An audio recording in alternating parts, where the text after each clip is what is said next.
Permiso, presidente. Presidente, muy buenos días. Secretario, canciller, muy buenos días tengan todas y todos ustedes. Como ya es costumbre, los martes presentamos una versión comentada del informe técnico que presentamos los lunes por la tarde y vamos destacando el momento que vivimos en términos de el acontecer epidémico y cuáles son algunos de las situaciones de especial interés. Entonces, si me pasan la primera diapositiva, brevemente recordamos que en estos 149 días transcurridos desde el 1 de junio, el proceso ha sido un proceso gradual, observado, controlado, de desconfinamiento, y todo esto le llamamos la nueva normalidad, y que aquí lo que es muy importante es regular de una manera cuidadosa el proceso de apertura de las distintas actividades sociales, económicas, que involucran a personas en el espacio físico. La siguiente, por favor. Como ya dijo el doctor Alcocer, aquí está el mapa del riesgo COVID. Este mapa se revisa todas las semanas, se utilizan 10 indicadores que van marcando cómo está ocurriendo la intensidad epidémica, la capacidad de los servicios, la utilización de los servicios de salud en cada entidad federativa. Es una sola metodología que fue consensuada con todas las entidades federativas y que permite ir guiando el proceso de desconfinamiento. Este semáforo no pretende en ningún momento ser una calificación a la respuesta que hacen las autoridades estatales de salud, sino simplemente indicar cuál es la intensidad epidémica. La siguiente. En la síntesis del informe técnico utilizamos esta curva epidémica, esta gráfica que representa la frecuencia o la cantidad de casos que se registran por semana y lo que nos muestra es variaciones que van ocurriendo a lo largo de la epidemia.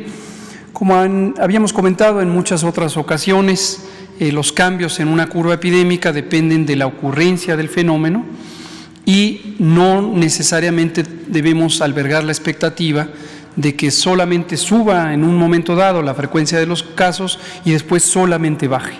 Lo hemos demostrado una y otra vez al presentar las curvas epidémicas de múltiples naciones y también las de las 32 entidades federativas de nuestro país, y hemos destacado que tienen patrones de ocurrencia muy variables.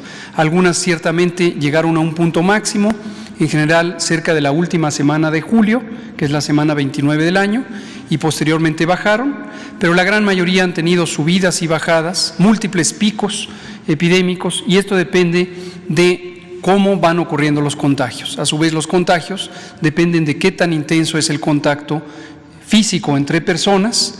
Recordar siempre que COVID-19 es una enfermedad que se transmite por la vía respiratoria.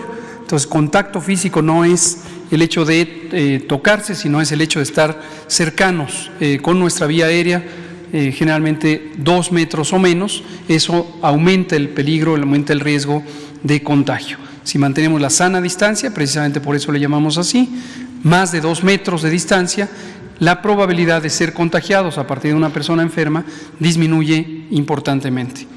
En la curva, entonces, lo que vemos son algunos indicadores que comentamos todos los días. Uno que está en la casilla en naranja del lado derecho de la diapositiva es el porcentaje de positividad, y se ve también esta línea naranja que está en la gráfica.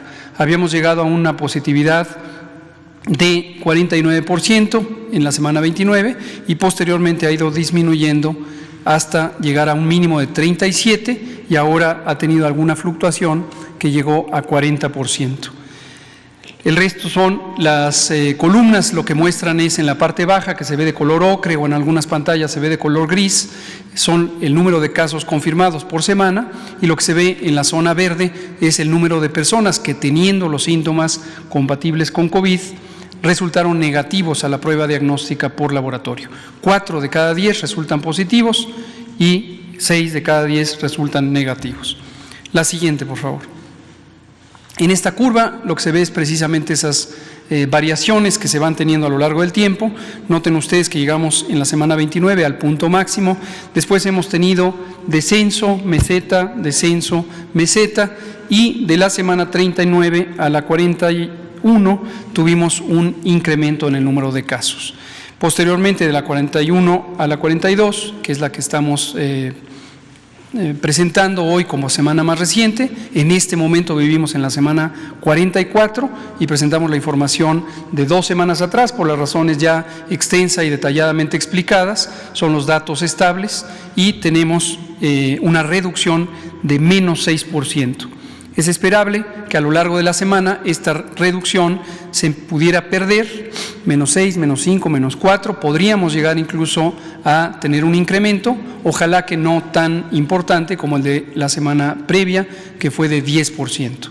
Pero si llegamos al final de la semana, que es el sábado, teniendo un incremento quizá leve de 2 o 3%, significará que vamos entrando a esta zona de meseta con la posibilidad de que posteriormente empiece a disminuir la epidemia. 4% de los casos, que son 45.896, es la epidemia activa, son los casos de los últimos 15 días.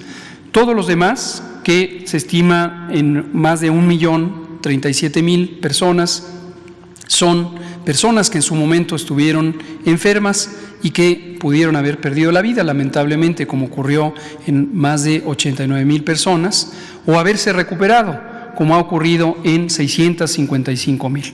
La gran mayoría de las personas enfermas de COVID-19 afortunadamente se recuperan en aproximadamente 10 a 14 días, dejan de ser contagiosas y tienen ya un restablecimiento de su organismo por completo.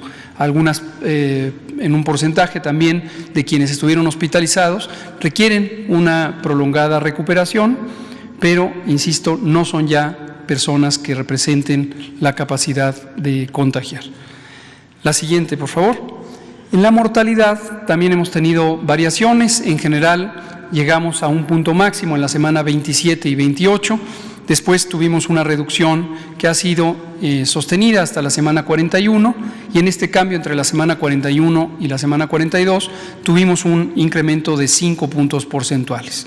Si lo vemos en conjunto, esta curva epidémica de mortalidad, llegamos en la semana 28 a tener 5.292 defunciones por semana, esto está por semana, tuvimos más o menos 850 por día, y posteriormente ha ido reduciéndose en 56 puntos porcentuales hasta la semana 42, donde tenemos 2.312 defunciones por semana.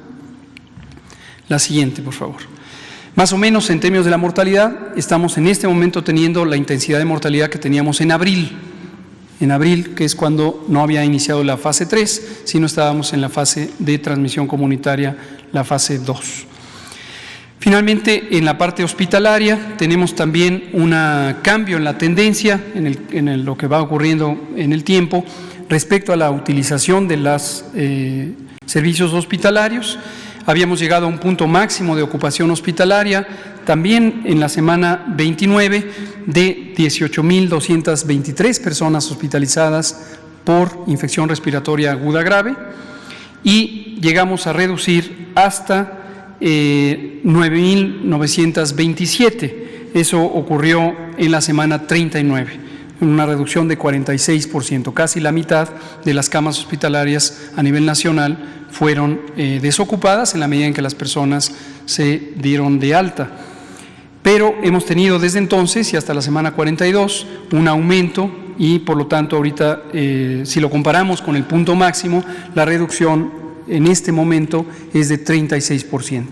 Esto es muy variable, como lo hemos presentado también en algunas semanas a detalle. Si lo vemos estado por estado, tenemos todavía la mayoría de los estados, 20 estados que tienen curvas epidémicas en descenso y hay 8 estados que pueden tener un cambio hacia arriba. Hemos destacado la región centro-norte del país, específicamente Chihuahua, Coahuila, Nuevo León, Zacatecas y Durango, más el estado de Querétaro, que tienen tendencias de aumento.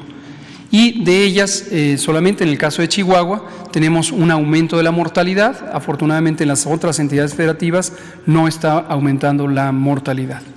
En respuesta a las necesidades de Chihuahua, como lo anunció el presidente el viernes 23 de marzo y a petición del Gobierno del Estado brindamos la ayuda que da el Gobierno federal a cualquiera de las entidades federativas que así lo requiera. Así se ha hecho en todo. ¿Vale? Estoy a punto de decirlo, con mucho gusto lo digo. La ayuda consistió en que el propio viernes 23 tuvimos una reunión de trabajo por videoconferencia con el secretario de Salud del Estado, el licenciado Eduardo Fernández, con su subsecretaria de Salud Pública, la doctora Mirna Beltrán, y conjuntamente con ella y él identificamos cuáles son las necesidades del Estado. Había necesidades específicas en personal médico y paramédico, y se identificó la necesidad de 75 personas, que incluye médicos, enfermeras, médicos especialistas e inhaloterapeutas. El INSABI, el Instituto de Salud para el Bienestar, que coordina toda esta capacidad de apoyo y respuesta y que ha estado haciendo los reclutamientos y contrataciones de personal. Recuerden que a nivel nacional hemos reclutado a 50,000 trabajadores de la salud, más de 22,000 de ellos son personal médico, y de este personal destinamos 75 personas, 50 ya se han ido para allá, 25 están próximas a encaminarse. También tenemos algunos hospitales móviles y los destacamos. Ayer por la noche estaban en tránsito por tierra y seguramente hoy en la mañana ha llegado ya el hospital móvil. Es un hospital móvil completamente equipado que permite tener 20 camas de hospitalización con ventilador, es decir, camas para cuidados intensivos. Por cierto, el agradecimiento siempre a la eficaz y eficiente respuesta del Ejército. Gracias al Ejército pudimos trasladar esta unidad en menos de 48 horas. No es fácil trasladar la unidad implica el desplazamiento de más de 50 toneladas de equipo que se trasladan en múltiples cajas, son cerca de 180 cajas especiales que traen todo el equipo, y lo trasladamos ya a Chihuahua.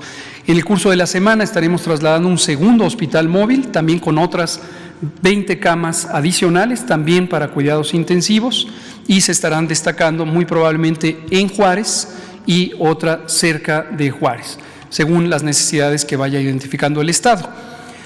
Por su parte, el Instituto Mexicano del Seguro Social emprendió también una labor de reconversión adicional. Había algunas camas que todavía podían ser consideradas de reuso. Reuso nos referimos no a que se utilice cosas que no sirven, sino al contrario, a poner a disposición de la atención COVID camas adicionales, y más de 176 camas fueron acondicionadas para tener ocupación COVID. Ahí el INSABI también le pasó al Instituto Mexicano del Seguro Social 52 ventiladores.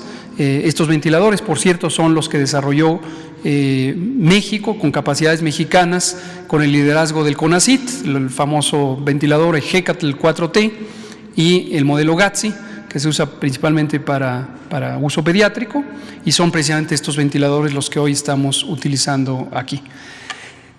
Otros elementos muy importantes, pero no menores, incluyen el tema de los insumos que pudieran estarse necesitando a lo largo del tiempo. Contratos también.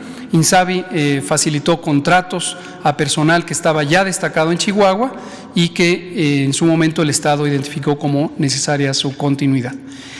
Pensamos que la respuesta ha sido positiva en términos de la coordinación, como ha ocurrido, insisto, en las 32 entidades federativas. Para el Gobierno de México no hay distinción alguna entre entidades federativas respecto a las acciones del Gobierno. Toda la población debe ser protegida, y en este tema, en el tema de la salud, hemos tenido magnífica coordinación con los 32 mandatarios y mandatarias de las entidades federativas.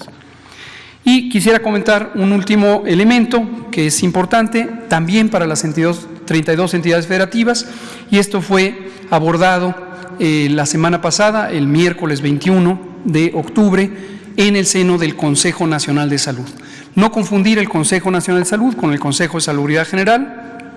Ambos organismos los preside el secretario de Salud, pero el Consejo Nacional de Salud no es una autoridad sanitaria, es un órgano de coordinación con las entidades federativas y las 6 instituciones del sector salud.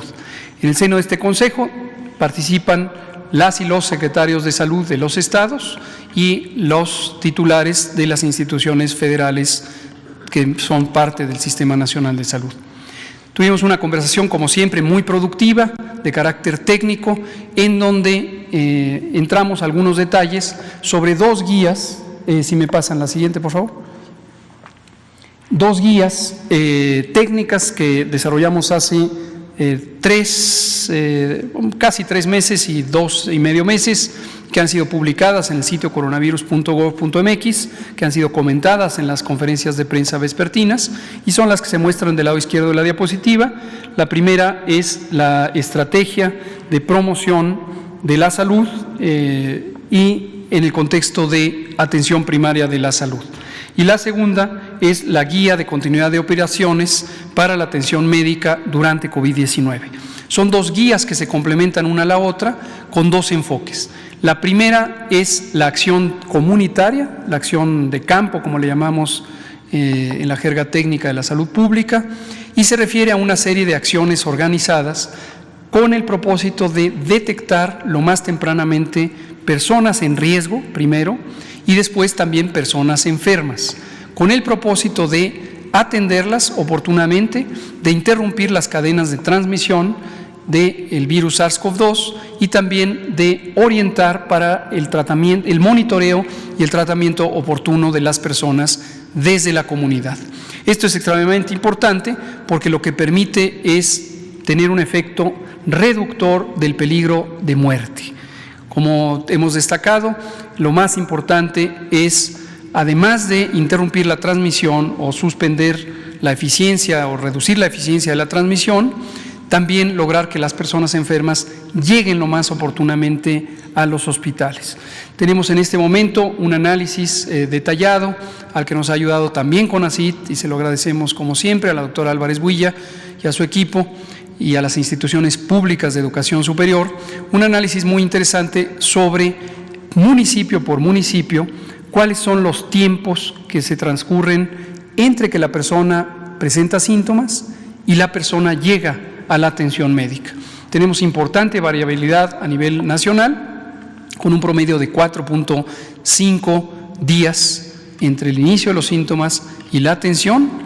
En algunas entidades hay menos de 1 día en este intervalo, pero en otras hay hasta 9 días.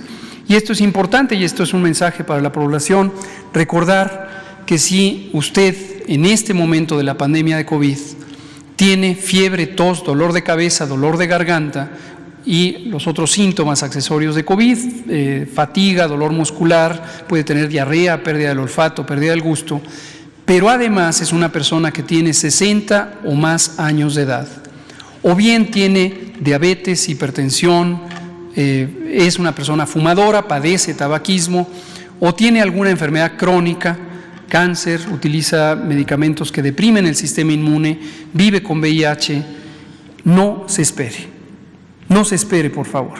Si usted tiene alguna de estas características, los síntomas de COVID y estas condiciones que le llamamos condiciones de riesgo, usted tiene una probabilidad mayor de complicarse por COVID.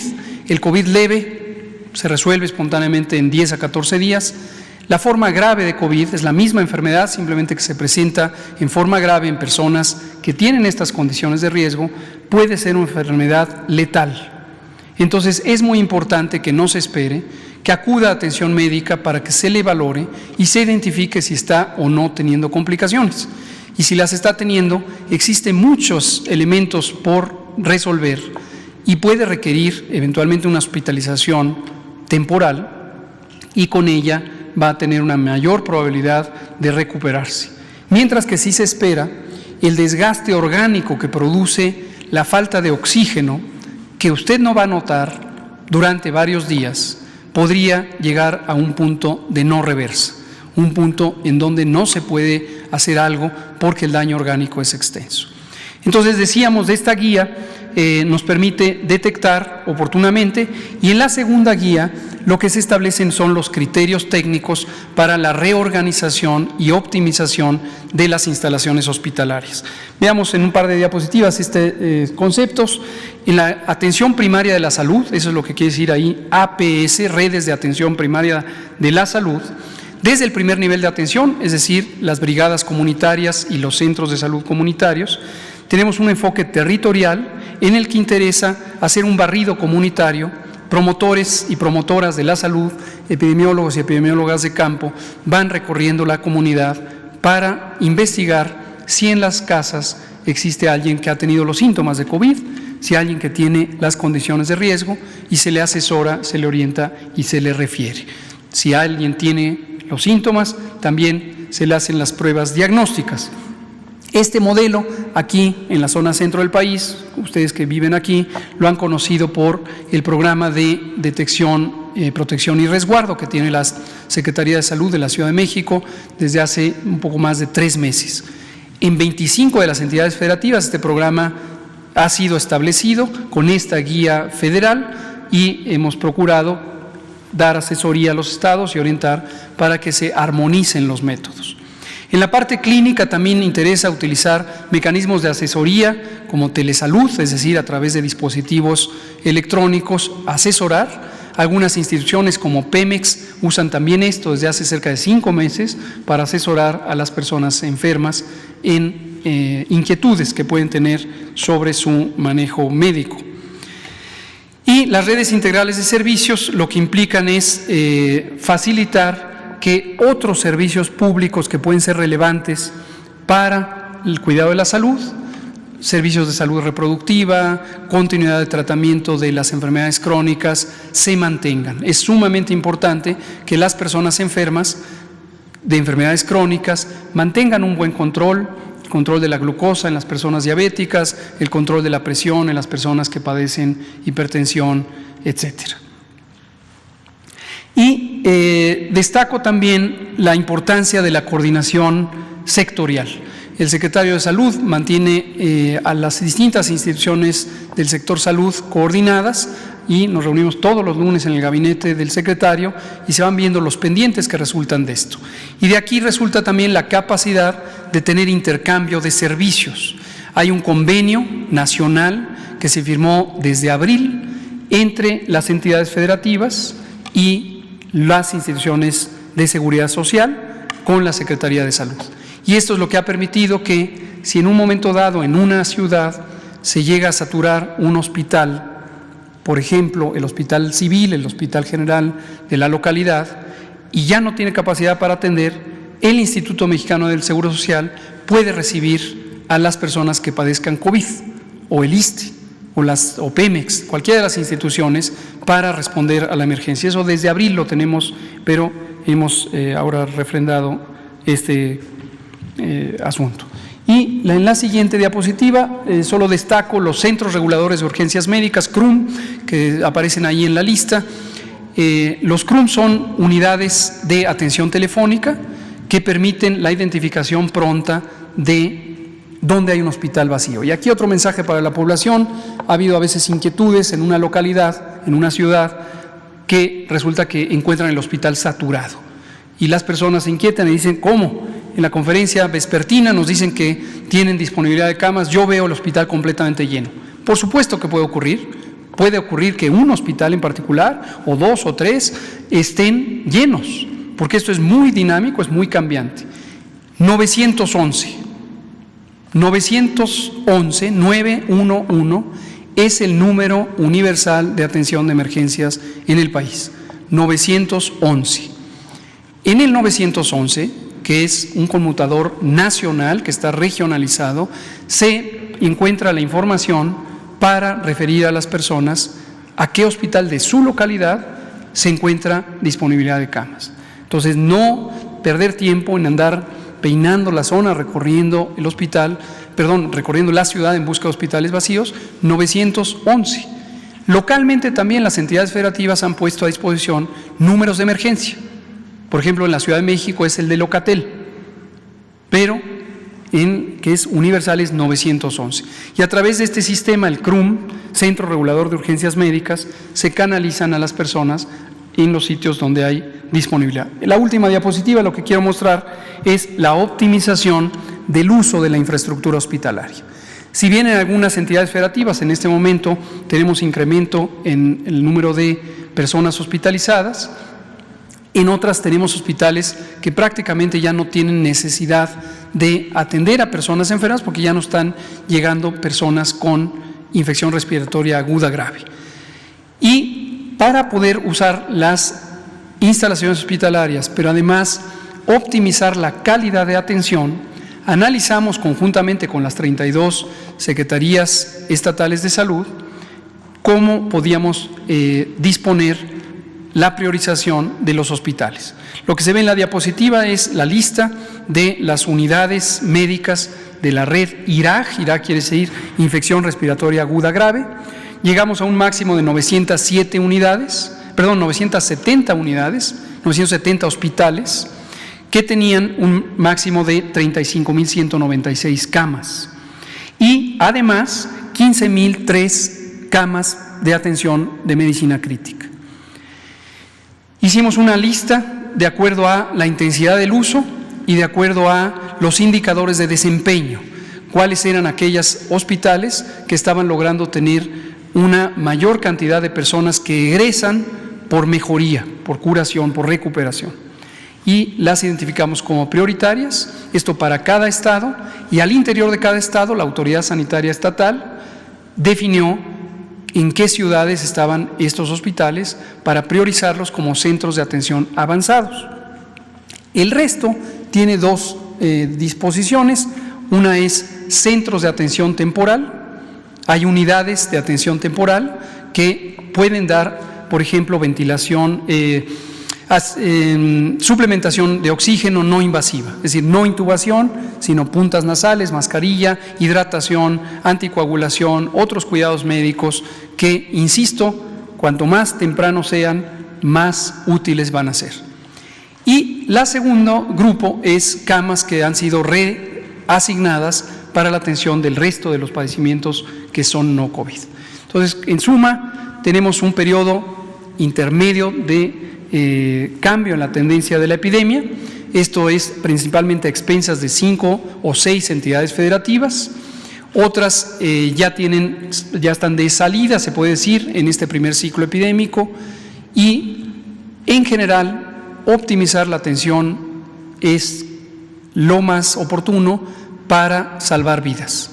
Pero dependemos de la colaboración de la población y le pedimos nuevamente a la población mantener conciencia del riesgo y seguir las indicaciones locales, mantener la sana distancia, utilizar su cubrebocas en espacios cerrados en donde no se puede conservar la sana distancia, lavarse las manos repetidamente y si tiene síntomas de COVID y enfermedades crónicas, acudir lo más rápidamente posible a los hospitales designados. Use el 911 para orientarse donde hay hospitales disponibles. Muchas gracias.